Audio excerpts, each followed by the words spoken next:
So thank you very much everybody for joining us for this webinar series on COVID and Cancer Virtual Expert Board. As you know, today we are going to be talking about a very important part of that is video consultation or telemedicine, hacks and pitfalls. And for that we have a galaxy of esteemed panelists, more than 10 people who are here from different parts of India. And we have our moderator who was now recently compared to the Chief Minister of a state. So let him start with folded hands and start talking about what he is going to do for us. Our expert panelists are Dr. Govind Babu, Dr. Nikhil Patel, Dr. Narayan Kuti Warrior, Dr. Parthiv Mehta, Dr. Vinit Talwar, Dr. Nilesh Lokeshwar, Dr. Ashish Joshi, and did I miss somebody? Krupa Shankar. And of all the oncologists, I think I should specify that Dr. Parthiv Mehta is a pulmonologist who is going to be, giving his side of the story. So without wasting much time, I hand over to, on behalf of the program committee, including Dr. Sahu, I hand over to Dr. Amish. Thank you, sir. And I hope I'm audible and my slide is visible. Sir, your screen is currently blank. You're audible, sir. Only your screen is blank. Okay. Yeah. Now it's come up. Yeah, so you'll have to reshare this. I'll reshare.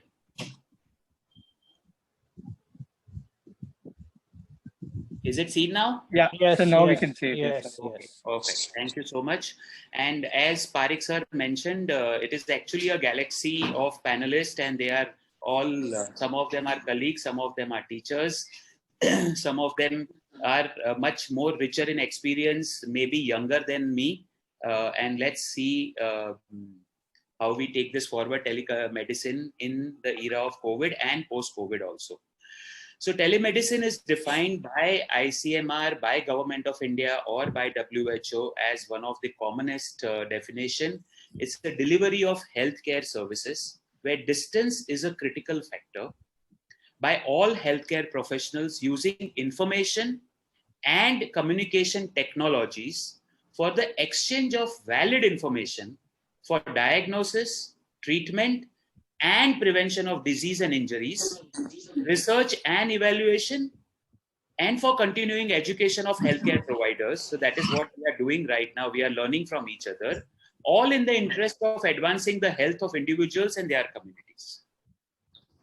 Parikh sir, let me start from you. March 2020, Government of India came out with guidelines for telemedicine. I think that is a time when we had our first lockdown. From there till today, where are we in terms of guidelines and technology? Over to you, sir. So thanks Amish for bringing this very important point that COVID pandemic actually forced the government to quickly bring out the guidelines. Otherwise, the original plan was to allow telemedicine only in 2024. And in fact, the High Court was saying earlier, there was a judgment that said that telemedicine amounts to medical negligence. So that was really a landmark decision and notification that the government took. And the thing as far as the way it has moved forward is there have been a couple of clarifications about what can be done, what cannot be done. The best part of it is that we were all very familiar with the technology involved. Okay, because we were doing conferences, we were communicating on WhatsApp, so we were quite familiar with the technology. It was just that now we had a framework in which to work, and therefore it was very quick, easy to adopt. Having said that, the technology has advanced even further, and today in India there is a Telemedicine Society of India which has more than 1,000 members, and each of these are actually an IT company that is bringing out apps and solutions that facilitate telemedicine. Whether it is useful to us or not, we don't, that we can discuss as we move forward. But this is where we stand today. Back to you, Amish. Thank you, sir. Thank you for setting the stage for that. Dr. Vinit Talwar, sir. Why C-reactive protein, D-dimer, ferritin suddenly have become so important during COVID times? Dr. Vinit Talwar, any thought process about that? See, these are used as an adjunct to the data which we can get.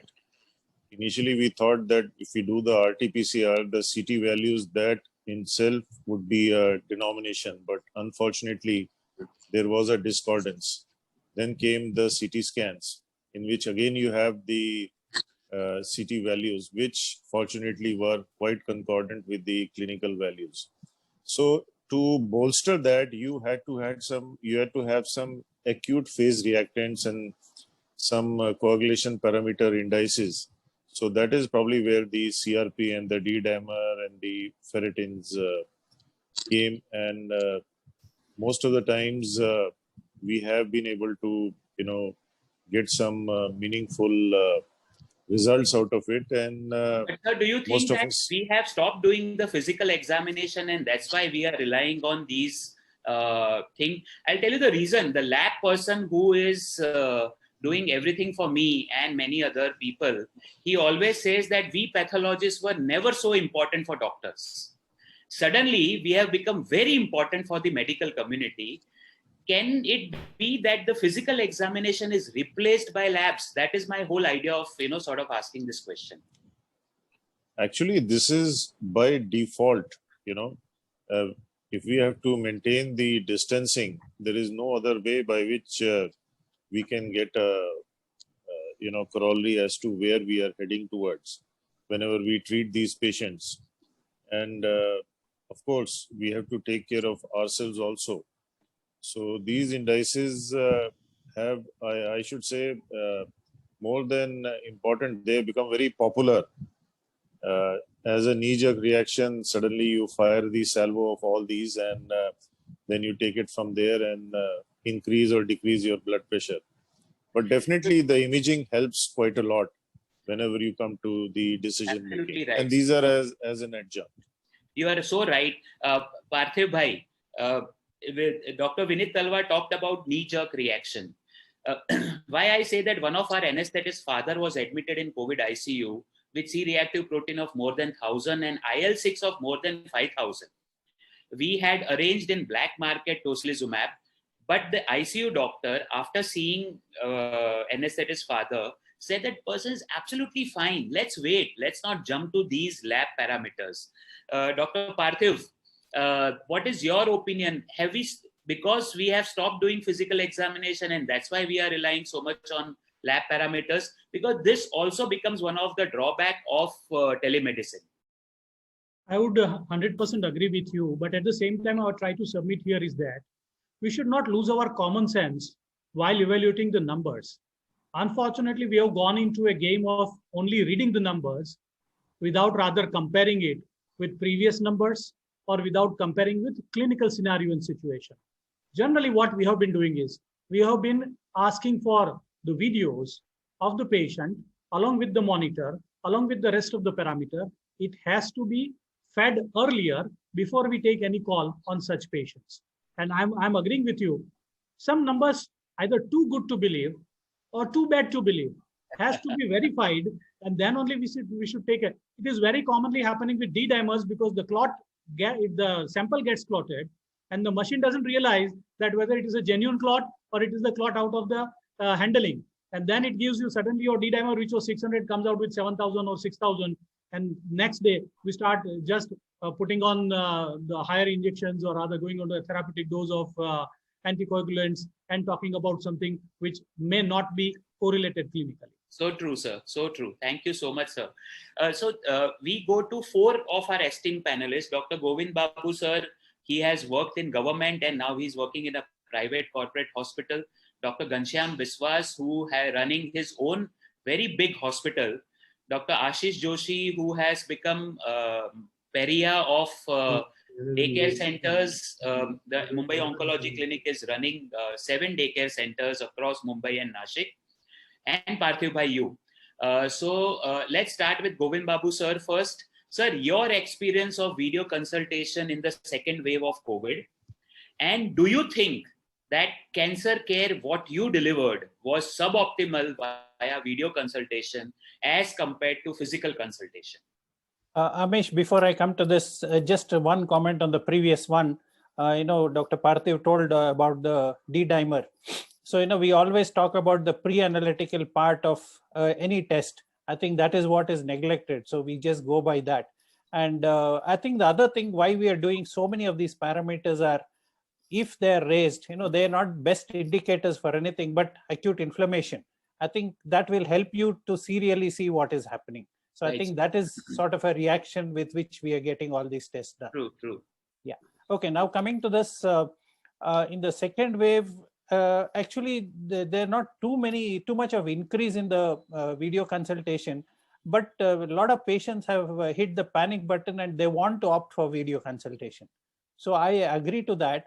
And whenever I feel that they definitely need a physical examination, I stop that and I ask them to come over to the hospital.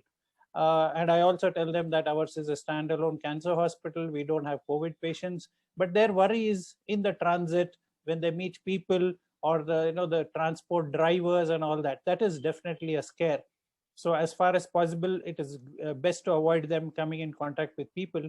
But I think we need to realize that it is not the ideal thing to have a video consultation. So you think it is suboptimal cancer care again via video consultation? I wouldn't give a blanket statement like that. If it is a routine sort of a follow-up, then it is fine. But if you need to do a physical examination, you need to have them face-to-face to do other things, then to that part it may be suboptimal.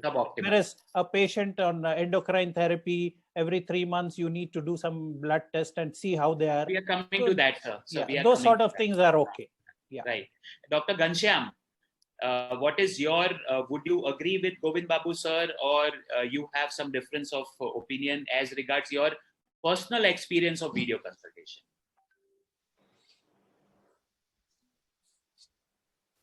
Dr. Ghanshyam. We have Dr. Ghanshyam with us? Yeah, he's here, but we can't hear him. Must be on a video consult.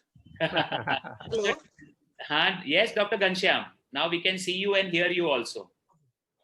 So, Amish, last 15 months or so in the first wave and second wave, if I put, so in the first wave, so around 80, I can say a video consultation, video, audio, both put together. So in the second wave, it is hardly 20.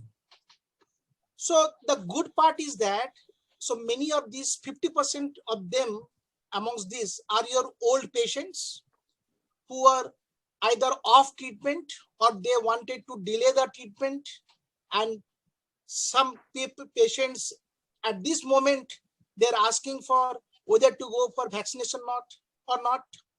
So I think so 70-80% of these are good that they are not coming to the hospital, because 10 minutes or 15 minutes of video consultation can solve these problems.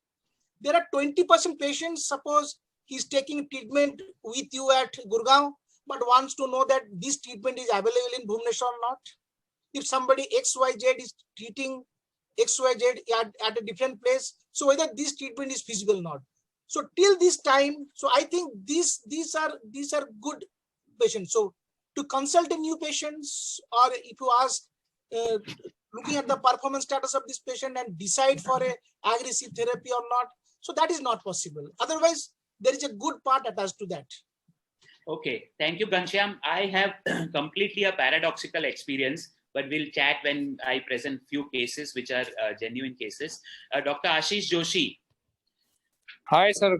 Good evening. Good evening. Across your various centers, yes, I am sure you must have done a lot of teleconsultation during second wave of COVID, when there was a scarcity of beds. What is your experience about video consultation or teleconsultation during first and second wave? Yeah, so I think our opinion, or rather our practical experience for two waves has been quite disparate. In the first wave, we were very enthusiastic, and we were doing a lot of teleconsultation because of the intensity of the lockdown that time, and of course the fear factor for patients to come to the clinic was quite stupendous. we have our own HelpLix module, which had in-house telemedicine facility. So we did a lot of teleconsultation during the first wave, but the second wave, I think the things have dramatically changed.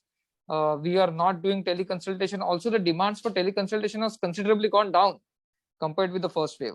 So many patients are coming to the clinics.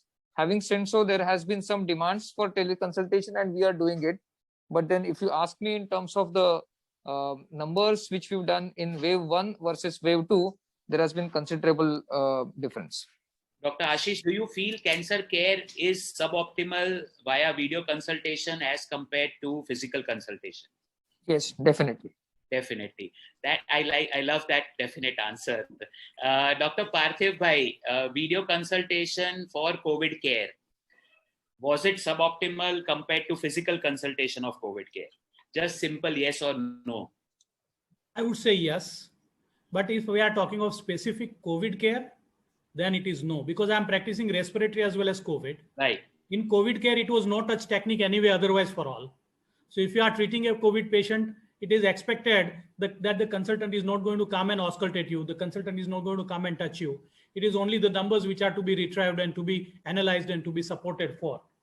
Looking at the numbers, yes, first wave and second wave, numbers have dropped in second wave for sure. But yes, otherwise, overall medical care as a whole always would be suboptimal if we are doing on a 2D mode compared to a 3-dimensional mode, wherein there are many other factors which are connected. Right. Communication, right. Verbal communication, non-verbal communication. Yes, let's come to some specific questions. Dr. Kripa Shankar and Dr. Nilesh Lokeshwar. CLL patient on ibrutinib, ALL patient on maintenance, non-small cell lung cancer patient on osimertinib, RCC patient on cabozantinib, and breast cancer patient on anastrozole.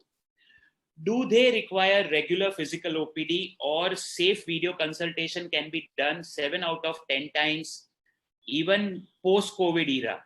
Dr. Kripa Shankar first, and then Dr. Nilesh Lokeshwar. Yeah, hi Amish sir. So I think, yeah, definitely I would agree that most of these patients can definitely have a regular safe video consultation. But I can probably share an experience of mine, because I think the only, probably the only glitch of doing a video consultation is that my threshold for actually opting for any imaging actually comes down. Like, for example, if a patient comes with any sort of leg pain or anything like that, the patient tells me that they have it on a video online consultation. So, you know, I cannot examine the patient, so I don't know whether it's a DVT or anything else that's actually causing it. So my threshold for actually ordering for a Doppler or any of those investigation actually comes down. I think that's the only flip side to it. But apart from that, if you'd ask me if I've seen a patient regularly who's been on follow-up with me continuously for over a period of at least a year or so, I'd be more than happy to have just video consulting them, especially on oral targeted therapy or maintenance therapy or hormonal therapy, as you rightly put up. So and you would continue the same after COVID era also, all these patients? No, I wouldn't, because right now we're actually being pushed to do this because obviously with the pandemic around. But probably once the pandemic really settles down and we're back to our routine normal, like I said earlier, even though these patients are all only on oral and targeted therapies and hormonal therapies, I would still want to see them, because it can be something as simple as a DVT, but I wouldn't want to miss it, because I'm not being.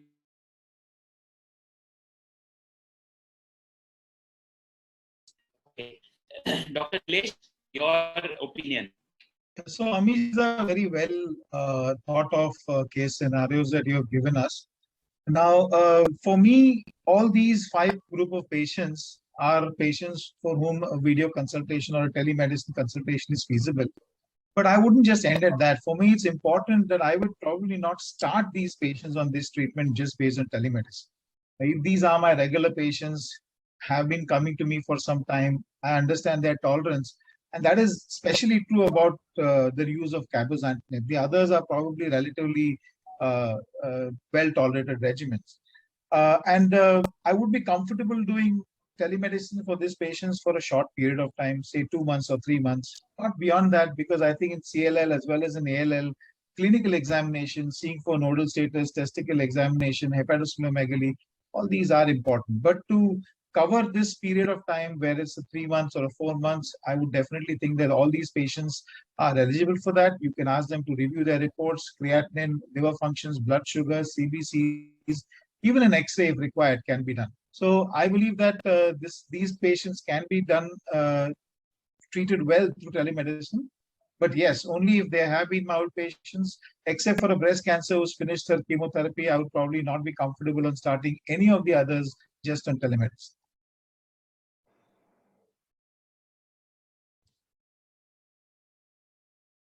I think Amish might have some difficulty, so I will continue till he joins. Am I audible? Yeah, now you are audible. Go ahead. Okay, is my screen visible? Yes. Okay, sorry. Sir, you can take over in case such glitches happen again. I have shared slides with you, sir. So, sir, I'm forced to bring you in here, Parikh, sir. You have here to listen to all the panelists. Do you think that we are reluctant to adopt telemedicine on a regular basis, or it is a learning mode? So point number one is that it is always comfortable to examine the patient. So whenever there is a choice between no telemedicine versus telemedicine, in-person consultation is preferred.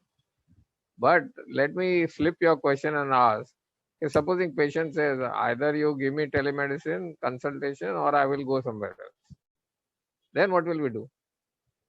So I don't think any of us will be willing to lose a patient just because he doesn't want to come for an in-person consult.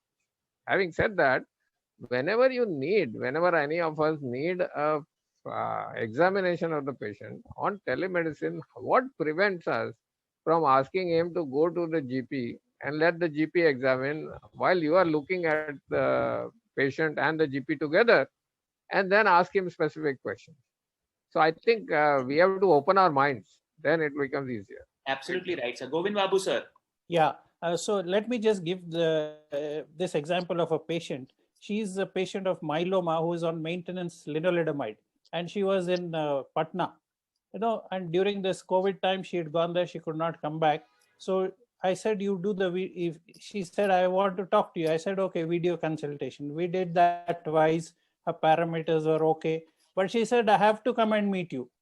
So when the first lockdown was, just before the second lockdown started, she actually came down from Patna. So I think we have to look at that as well. Some patients are comfortable wanting to come and see you. Some are okay with the video consultation. Absolutely so I think right. that aspect is another thing we have to keep in mind. You are absolutely right, sir. My screen is stuck. Kashish, can you share the slides, please? Sure, sir.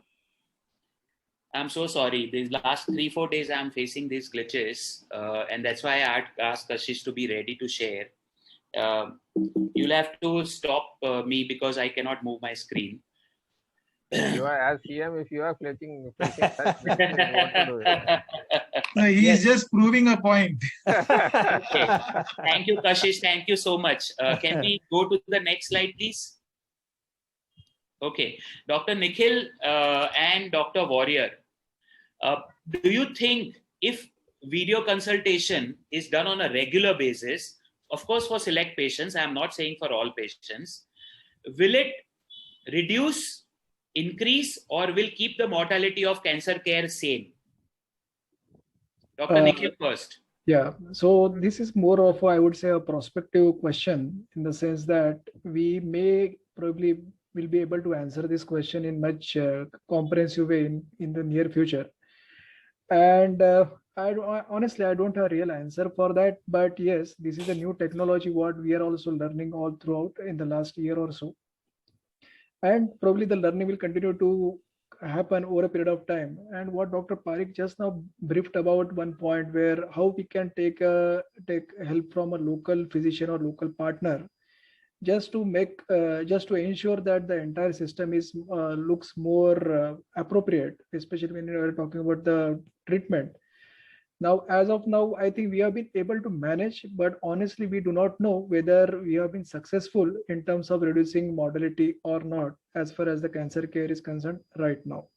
So that's my take on it. Dr. Warrior, would you agree with what Dr. Nikhil has said? Yeah, definitely. Basically, our practice is to examine the patient, as Dr. Purvish rightly mentioned, that whenever given a choice, I will definitely prefer a physical consultation, because that gives lot of information for me. But in difficult times like this, we have to depend on this. But as of we haven't got much video consultation requests. Of late, we are doing it, but still we are not getting that many requests. Today, I saw one patient over the video. He is about 88 years, non-small cell lung cancer, diagnosed just before the lockdown, and having liver metastasis and bone metastasis. And the daughter wants to know whether should we take a PET-CT.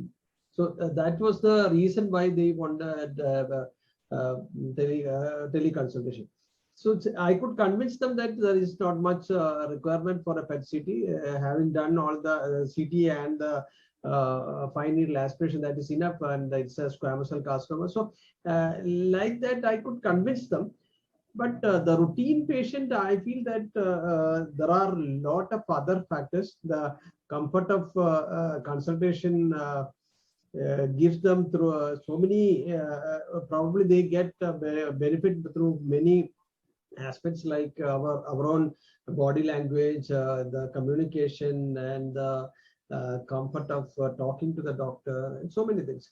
But having said that, the regular patients, those who are held up in distant places and they cannot travel, probably they will be benefited.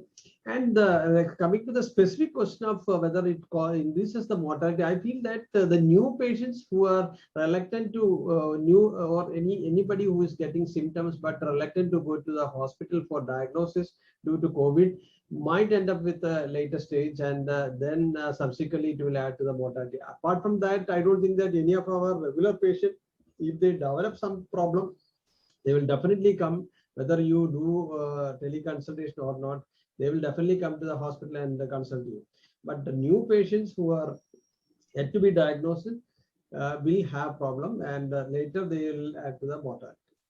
Okay, perfect. So, Dr. Warrior, just I was going through some videos. Yes, no, you can go to the next slide, please. Yes, I was going through some videos, and in New Zealand and Australia, in the remote places, right from the diagnosis till chemotherapy, it is done via video consultation, where the doctors communicate with the primary healthcare doctor and the nurses communicate with the nurses, and it is done. What I'm trying to say is that the things are possible if they are planned well. Based on mortality, there is this one very good article from Portugal where they have seen that entire pandemic, heart failure patients, especially ejection fraction of less than 40%, if they are managed on telemedicine on a regular basis, there is no drop in mortality, but there is significant drop in hospitalization because of heart failure. And there are two such articles where one article says, in fact, there is decrease in mortality because the doctors were more available on telemedicine as compared to physical OPD. This is what from this. Next slide, please. So wherever there are articles of telemedicine and oncology, people talk about technology the most, and what should be done and what should not be done. As Dr. Nikhil said, we have to wait for the hardcore data. Dr. Parikh, now your opinion about mortality of cancer care in telemedicine, if they are selected well. So first, I would like to say that in the last 10 years, maximum use of my stethoscope has been in the last 1 year. And what is the use of the stethoscope? To keep it in the car so I can show it to the policeman that I am a doctor to allow me forward. I don't remember a single patient of oncology where I have used a stethoscope and then decided that this person should not have imaging or some test. So first of all, we have to accept that though clinical examination is vital, it is not something that is going to be changing the way we do our investigation. We have to do that. That is one part. The second part is that why are we fixated on the technology of telemedicine? Even before the telemedicine guidelines came up, all of us were doing telemedicine. A patient calls or sends a WhatsApp that I have got fever, I have taken chemotherapy 2 weeks ago, what to do? And we were telling them what to do. So we were actually reducing mortality in our patients of oncology by using telemedicine. And telemedicine doesn't have to be video. It could be a phone call. It could be a WhatsApp message. If we are increasingly available at any time of the day or night to our patients, accessibility will definitely reduce the mortality. What your question is that if telemedicine totally replaces face-to-face consultation, then it's a different. Probably febrile neutropenia is, suppose somebody is getting fever at home and we can direct them before coming to the hospital. Maybe that can reduce. That may be one instance where you can get a reduced or intervention causing reduction in the mortality. Right. So Dr. Warrior, you have rightly pointed out, and that is what Parikh sir is also saying, that this is what we have to define where all telemedicine can work and where all it can help our cancer care. Can I have the next slide, please? Dr. Parthiv, I'm coming to you in some time. Dr. Vivek Agarwala and Dr. Ashish Joshi. Dr. Ashish Joshi again. Dr. Vivek first. Dr. Vivek, have you done telemedicine in current wave? And if you have done, what is your process of doing video consultation or telemedicine? This is from the government of India. What I have taken the key elements, 7 points. Vivek hasn't joined. Okay, Vivek hasn't joined. Dr. Ashish. Yes, sir. So based on these 7 points which are outlined by government of India, do you strictly follow all 7? Well, Dr. Amish, it's a little difficult to follow all the 7 points, because then it will become quite utopian in terms of guidelines for telemedicine in India. And also, I believe that one of the points which is also missing here is that the software has to be verified by the authority to be used for a telemedicine.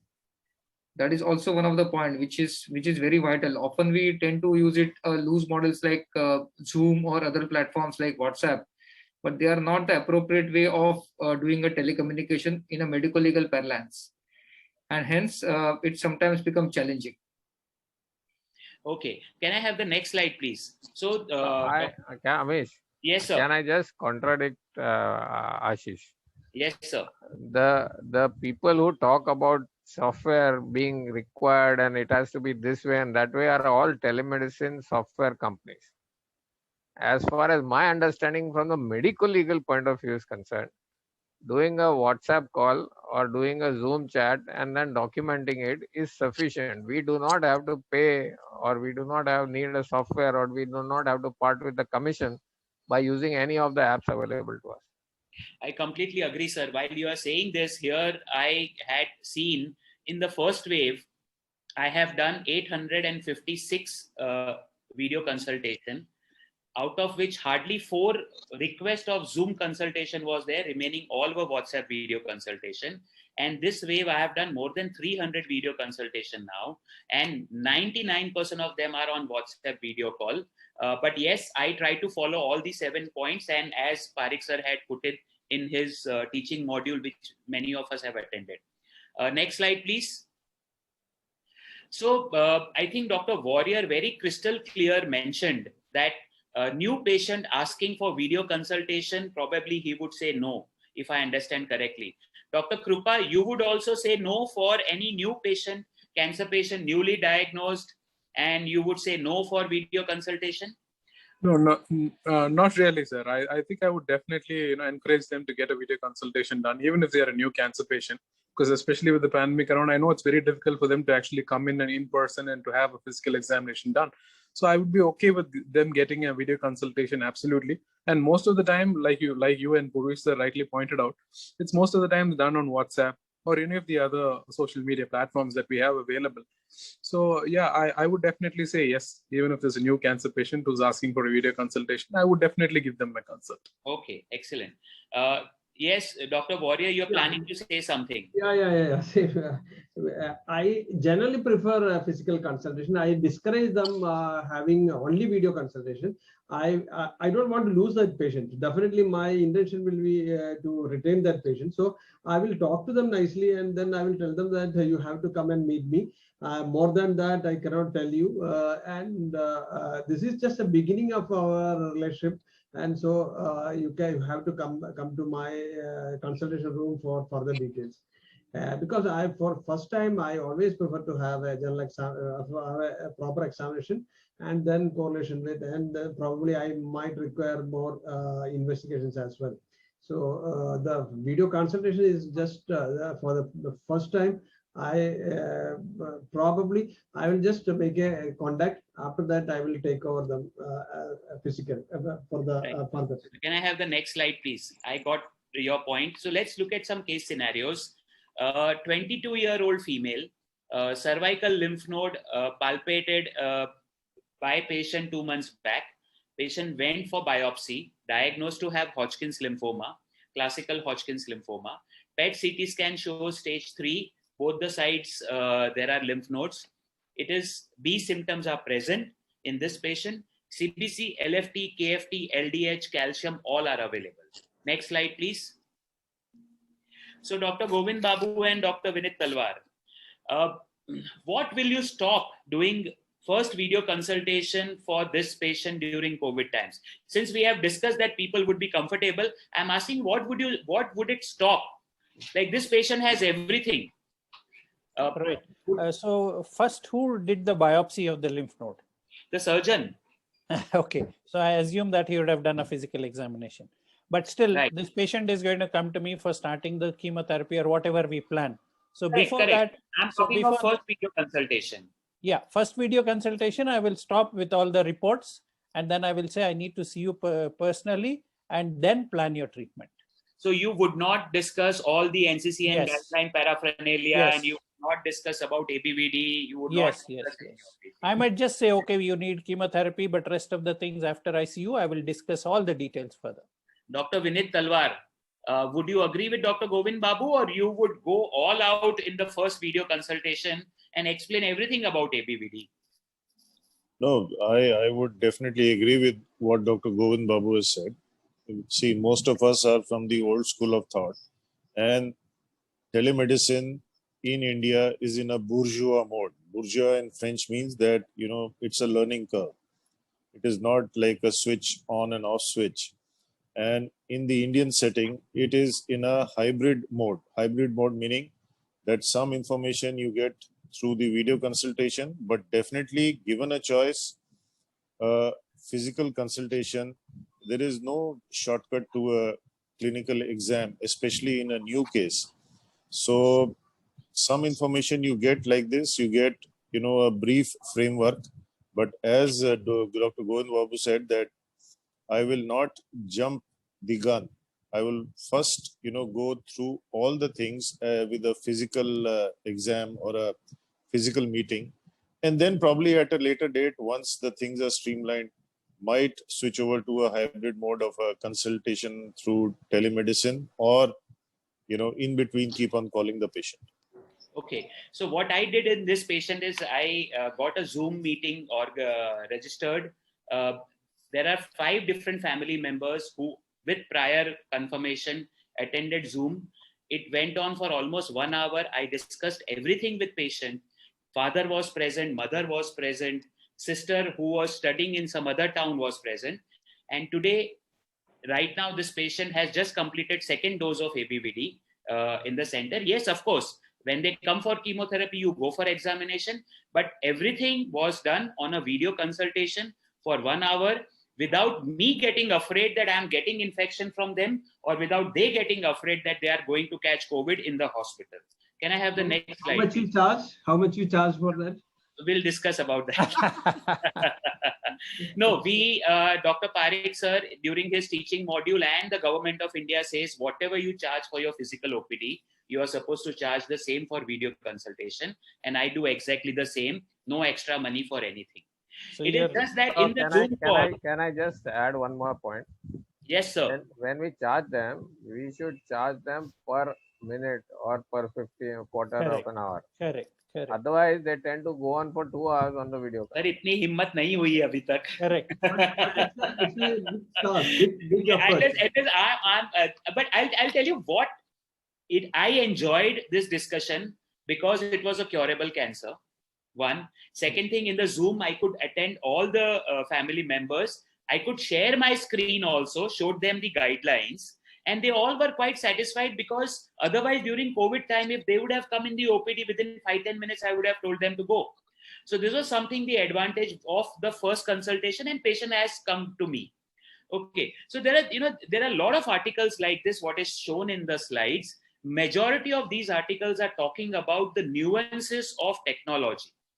This is one article from UK talking about India, and they have referred a lot of things, including Kejriwal's remark also, but nothing major about detailed case discussion, like the way in the congestive heart failure, they are talking about mortality. We don't have any such papers. Next slide, please.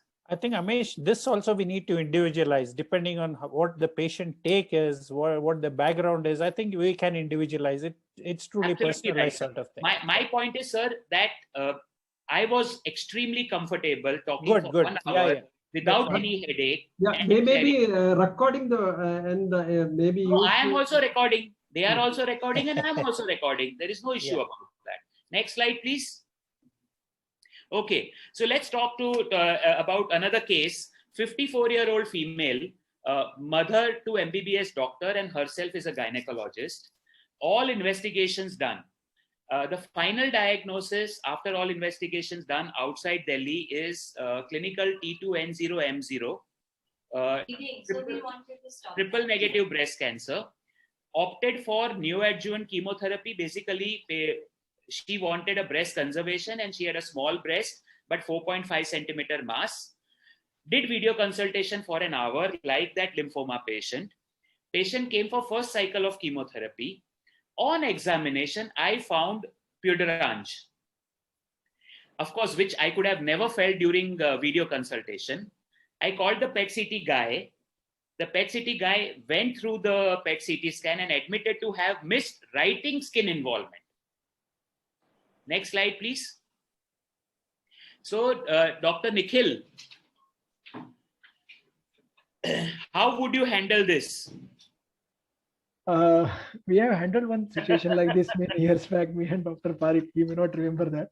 Not, of course, with the teleconsultation part of it, but yes, there can be discrepancies and dichotomies at time because of the investigations and the physical examination. So I think it's important for, as a doctor, you need to be very honest over here in terms of discussion with the patient and try and make them understand that there can be sometimes those errors which can happen. Having said that, the treatment probably may not change, but maybe the patient might be slightly upstaged over here. And anyway, she was quite a large breast cancer to begin with, almost T2, but it's a large one, 4 centimeter and all. So in terms of management, I don't see much changes as such, but yes, another thorough round of counseling should happen with the patient and her mother both being the doctors. And I hope that's the way forward, because unless you communicate, it's going to be a difficult and challenging case for you. Dr. Nilesh, sorry, instead of Dr. Ashish, can I request Dr. Nilesh to chip in here?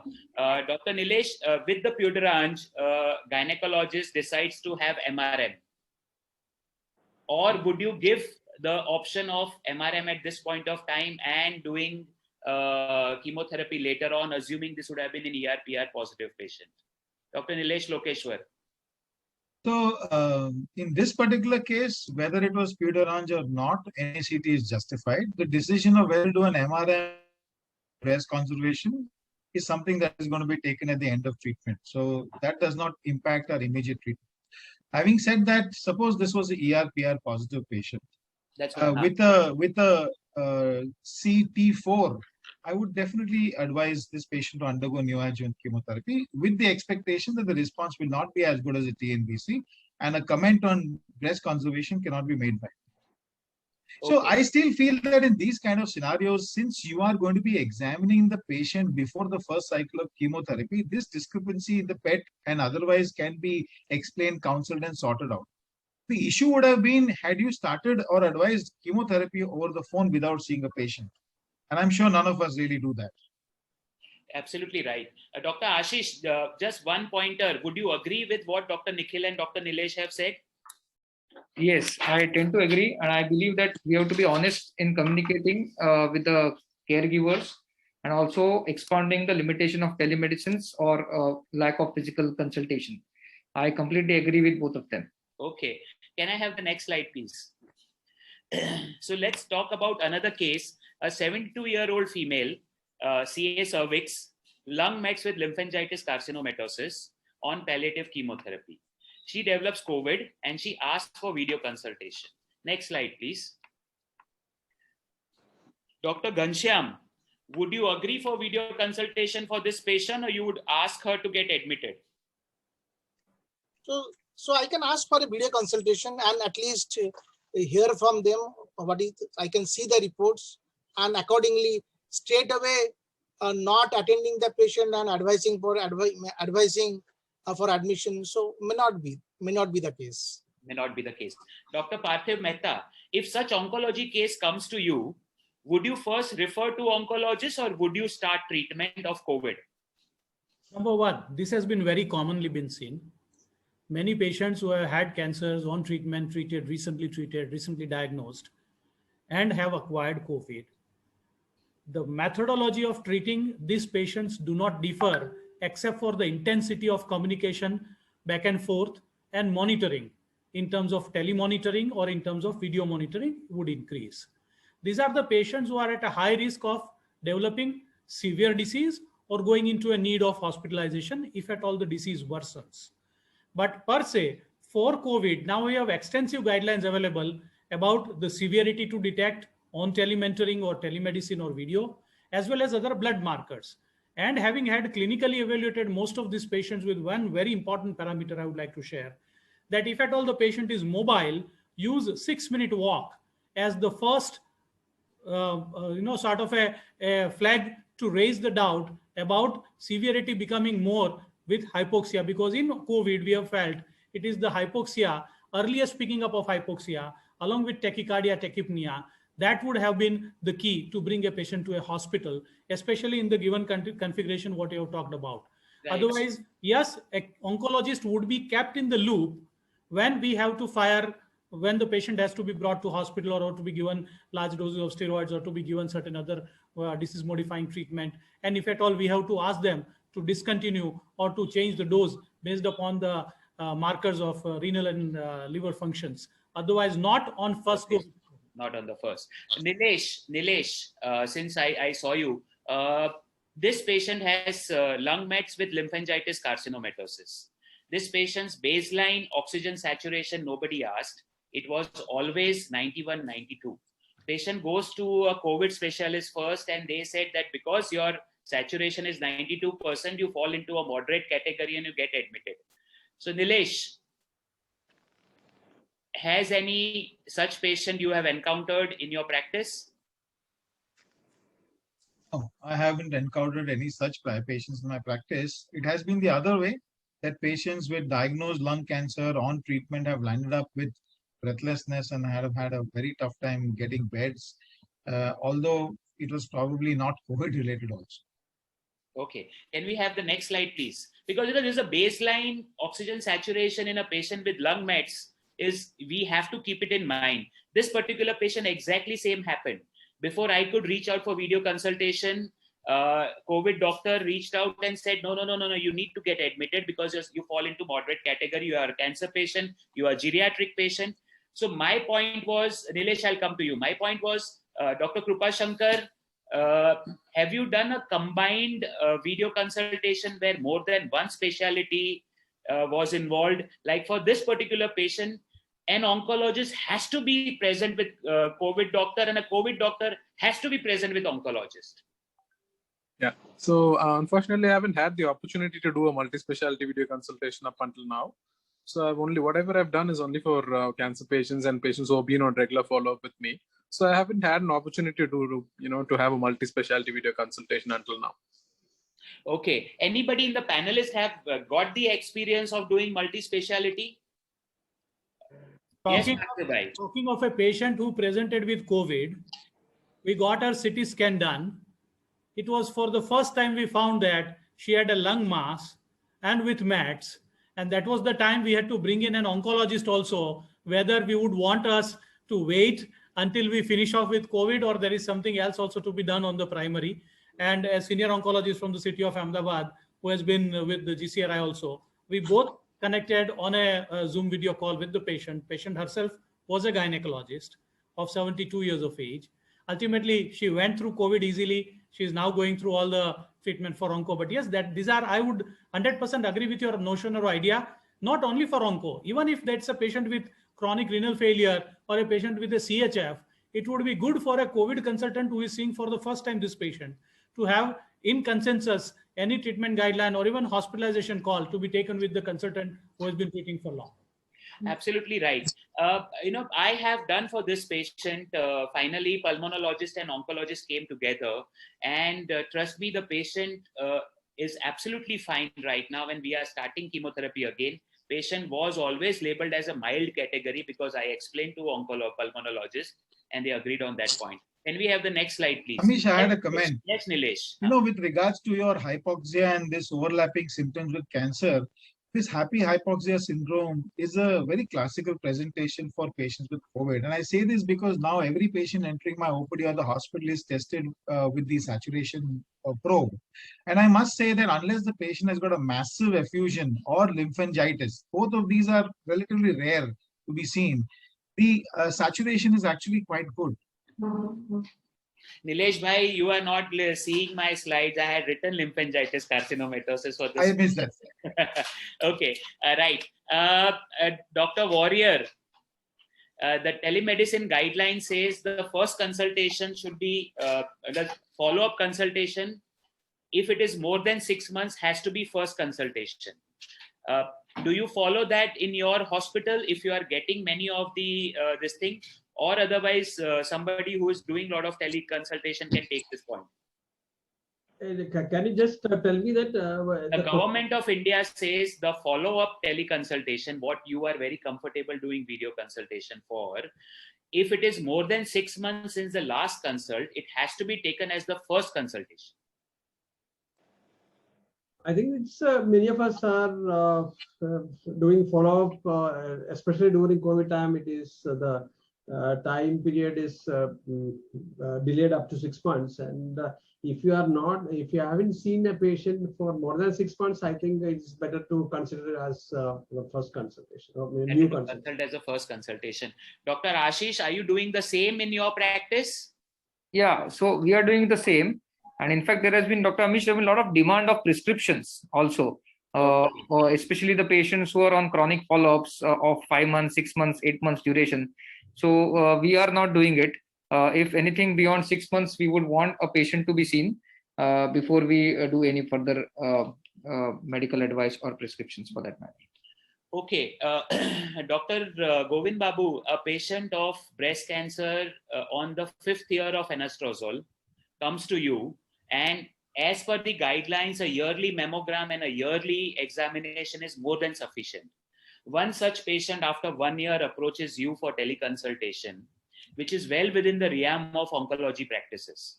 Would you take this as the first consultation as per the law?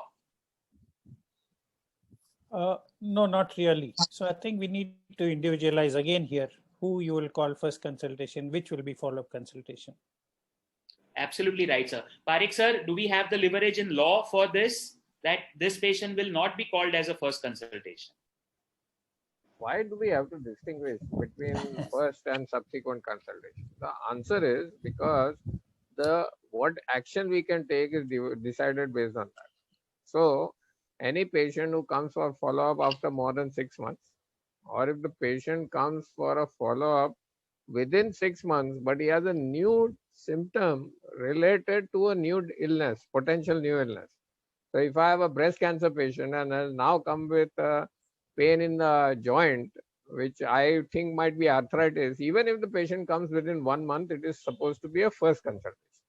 And the reason why the government has said first consultation, because prescriptions should not be allowed in a first consultation unless it's a video consultation.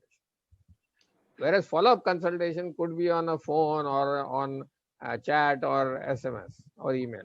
But first consultation definition is video consultation. Okay, perfect. Got your point. Can we have the next slide, please?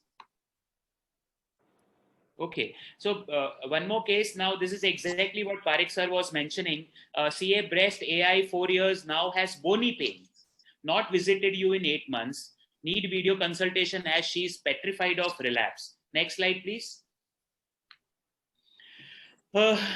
Dr. Warrior, how much are you worried about this video consultation and missing on relapse?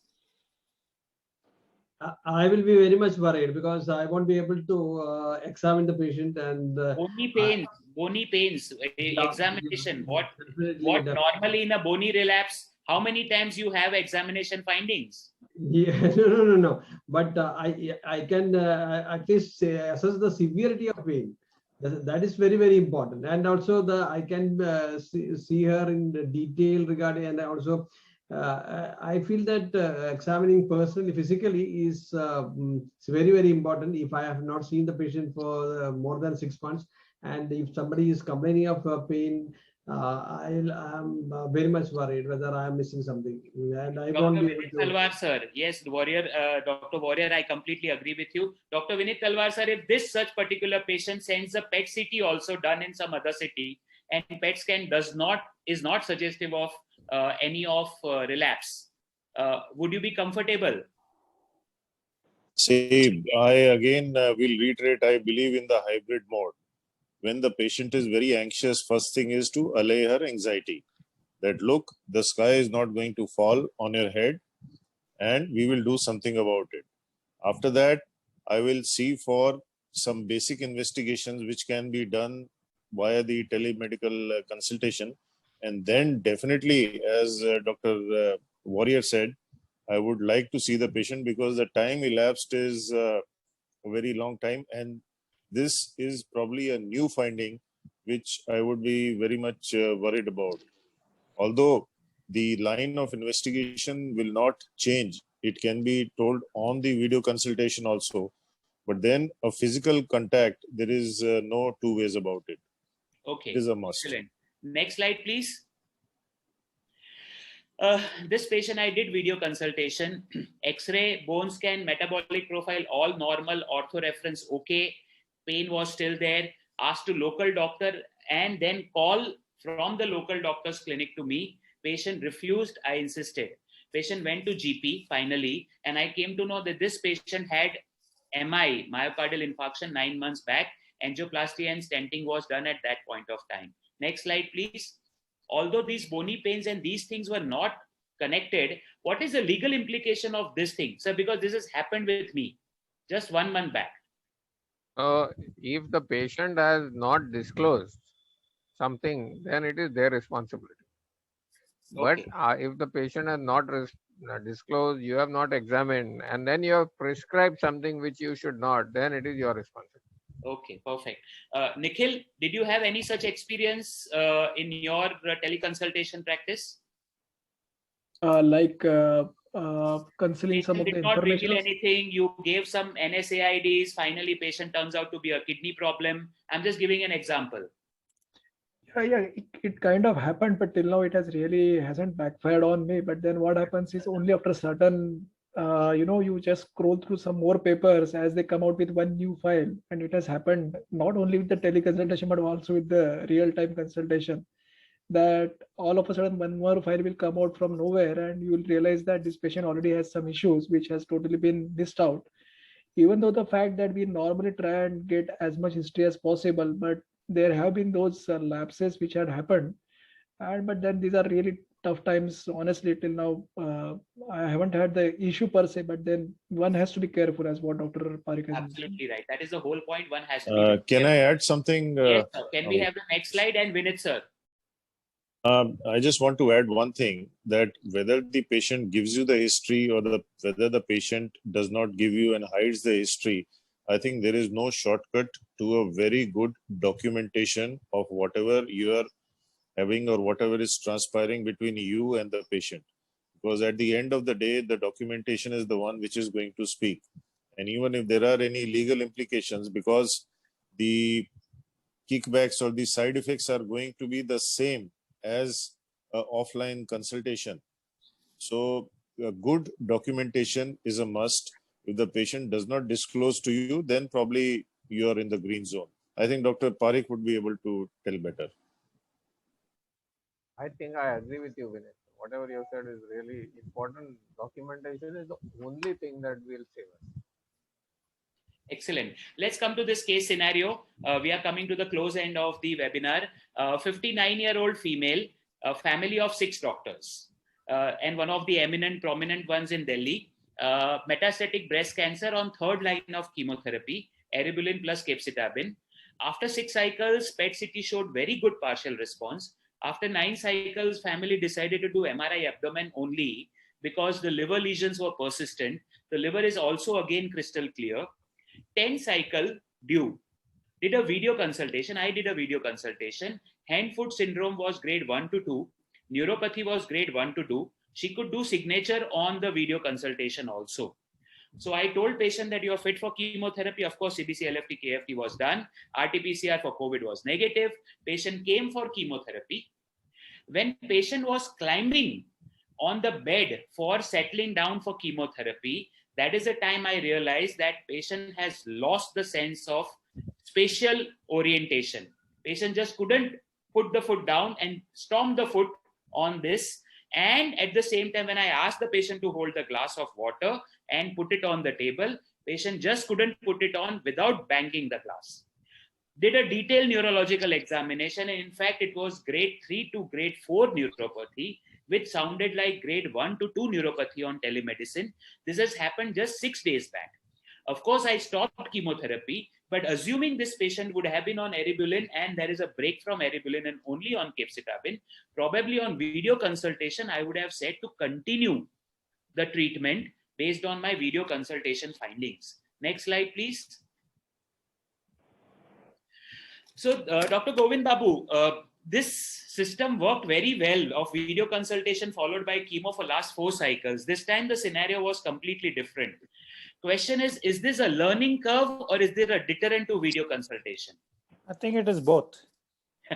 You always say both, sir. This is not right. No, it is both. That is the fact of the problem. Like we always said, a good physical examination cannot be done properly when you're just doing a video consultation, and you have actually shown it in this patient. So I think it is important that you, even though you have done a video consultation, you are smart enough to notice this when the patient came. Many of us would have just taken that video consultation and we would have told the people in the ward to start the chemotherapy. Then we would have missed the whole thing. So I think it is important, even if you have done the video consultation, let them see you in your OPD, and then these are things you pick up. So I think, our old clinical medicine of seeing the patient walking into your chamber, sitting on the table, sitting on the chair, getting onto the bed for examination is all very, very important, which we will miss on the video consultation. Absolutely. Dr. Krupa Shankar, before I ask Dr. Vinit Talwar, Hemant sir, how are you? I'm very good. Thank you. Can I make a small comment, Amish? Yes, sir. Of course. It's always a pleasure to hear from you, sir. Thank you. I think I agree with Govind. What we've been doing for 15, 20, 30 years, like me and Purvish have been doing it for 30 years, there can be no substitute for a clinical examination. A small supraclavicular node, which has so much clinical implications, will not be picked up by the patient, will not be picked up by your video consult, and will not be picked up by your GP also. A small lesion in the MRM scar or a small lump in the other breast, I see a lot of CML patients, tiny palpable splenomegaly. These small things can change the whole scenario for the patient.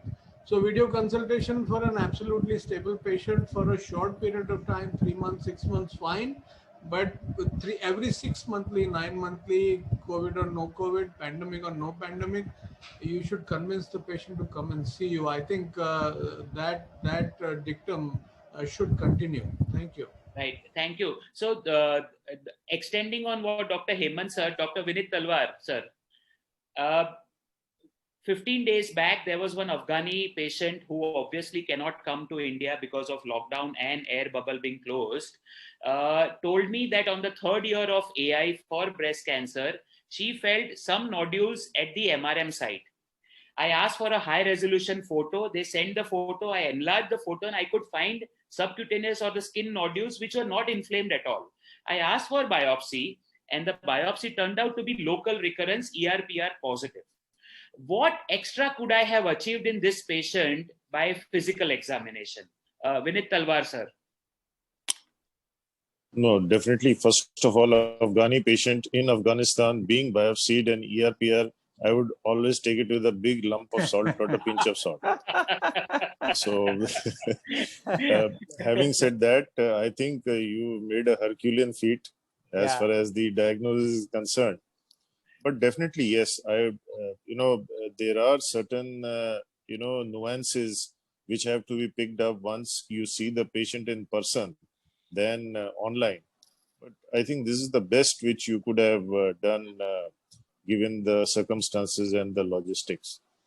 But I would like to see the patient, because all said and done, telemedicine, as you had put it in the question, it's a learning curve.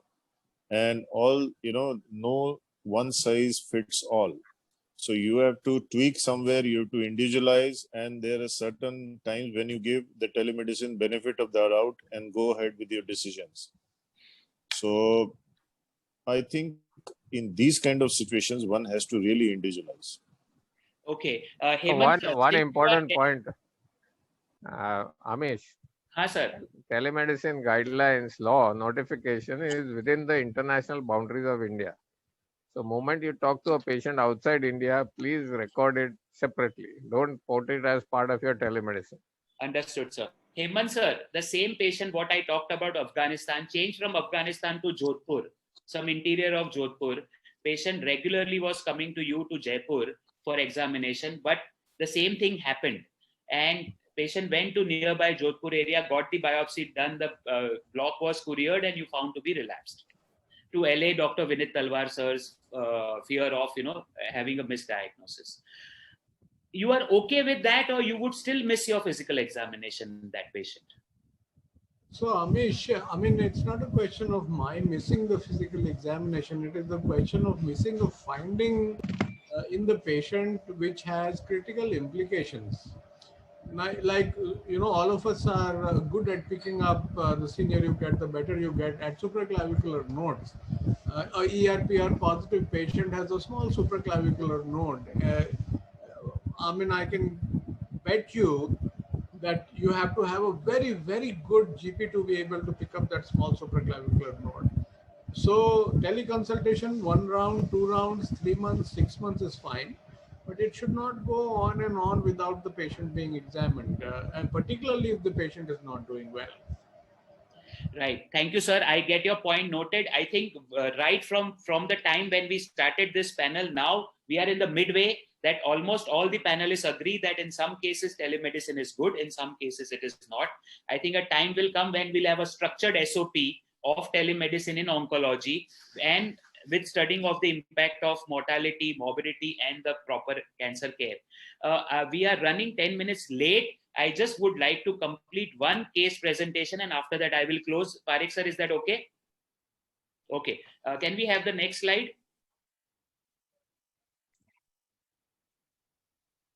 Yes. Okay. So this is very interesting, this thing.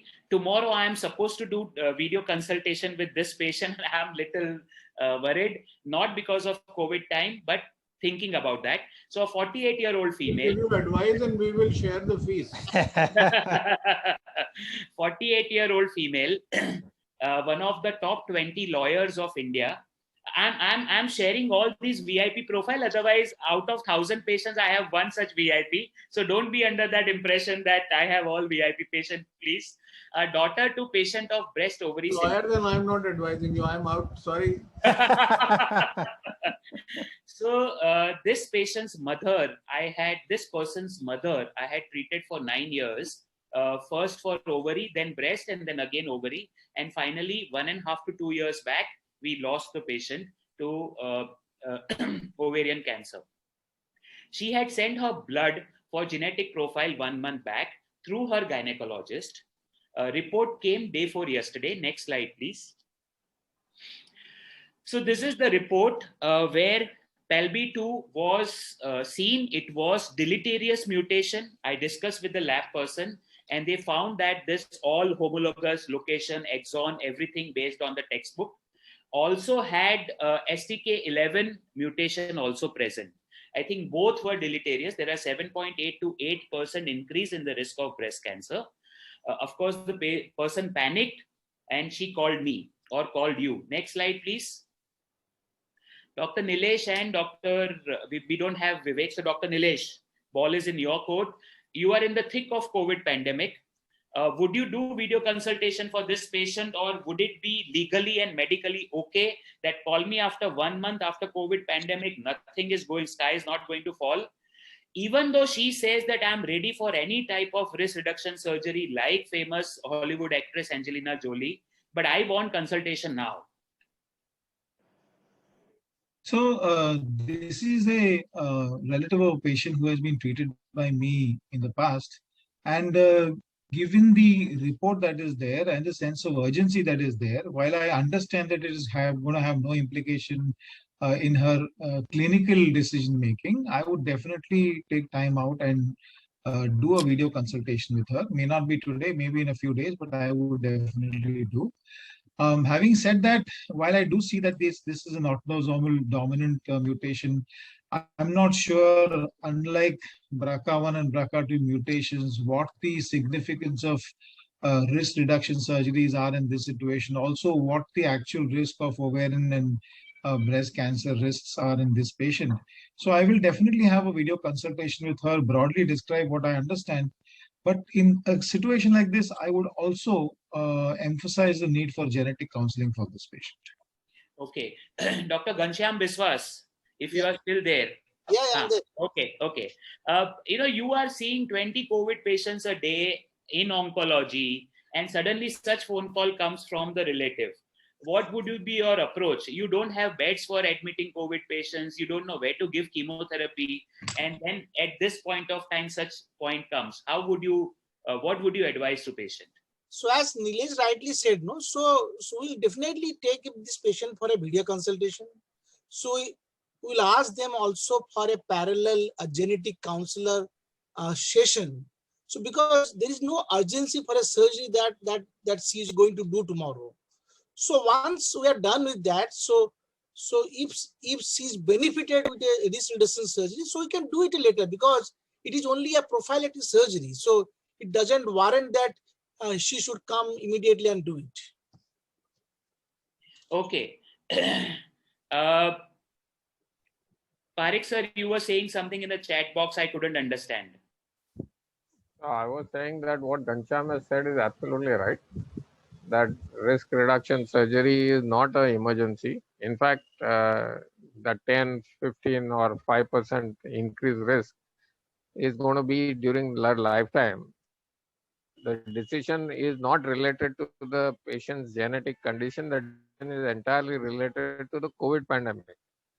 If the COVID pandemic is there, if the wave is there, we should definitely advise the patient to postpone. Otherwise, it is up to them to do it. Okay. Dr. Nikhil, would you approach the same way? This patient says that I can go anywhere, I can do, and within 1 month or 2 months or 6 months of COVID wave passing, unfortunately, this patient develops one breast lump. Dr. Nikhil, would you have those fears in your mind when you tell that this is an elective surgery and you would wait till the COVID pandemic passes? I think I tell patient the same thing, that probably we need to wait in this case, Now, if the patient develops a breast lump or something, then it's going to be an unfortunate situation. Then I need to hire a lawyer. That is a lawyer, huh, Baba? Remember. No, I said I need to hire the lawyer before. But having Amish, said that, I think yeah. we have to be very, very judicious in our approach rather than getting panic about the situation or who the patient and what's their profession. I think we should stick to our own guns and try and understand that even operating the patient during the COVID pandemic itself puts the patient at higher risk of getting COVID and all that. We have our own ways to probably discuss this entire situation with the patient, and maybe if not one, maybe couple of video consultations may be required just to make them understand the seriousness or I would say the risk of the genetic mutation whatever she had harboring. Okay, Dr. Krupa Shankar, your comment on this, then Dr. Govind Babu, and finally I hand over to Dr. Parikh for concluding this session. Dr. Krupa Shankar. Do we have Dr. Krupa Shankar? No, okay, Govind sir. Amish, as of now, the recommendation is even elective cancer surgeries are to be deferred. So the question of a prophylactic surgery will not come up now. And I think we need to explain that in this time, if she undergoes surgery, her chance of getting a COVID infection is so high. So I think we need to counsel her for that. And I would definitely not offer her any risk reduction surgery right now. Okay. Counsel her, document everything and keep it. I get your point, sir. Thank you so much for all these intelligent inputs. I think telemedicine or the video consultation in oncology is here to stay, according to me. We need to identify. I have got all the patients, many of the patients who are very satisfied with video consultation because they didn't have to travel the long distance. They were also as afraid of COVID as I was afraid of COVID. And we had many good first video consultations also, followed by which patients have come for chemotherapy. And of course, there are many others who have done one consultation and they have never come back to me. That also has happened, and that happens with all of us. So with that, I would request Parikh sir to give concluding comments on the last 1.5 hour of our discussion and move forward, sir. Thank you very much, Amish. I think everybody has used some form of video consultation or telemedicine consultation. There is a lot of hesitation about what constitutes and what can be done and what is the importance of physical examination. But video consultation doesn't stop anybody from interrupting the consultation and asking for a physical examination to continue before prescribing to the patient. So I think that is what we have to understand.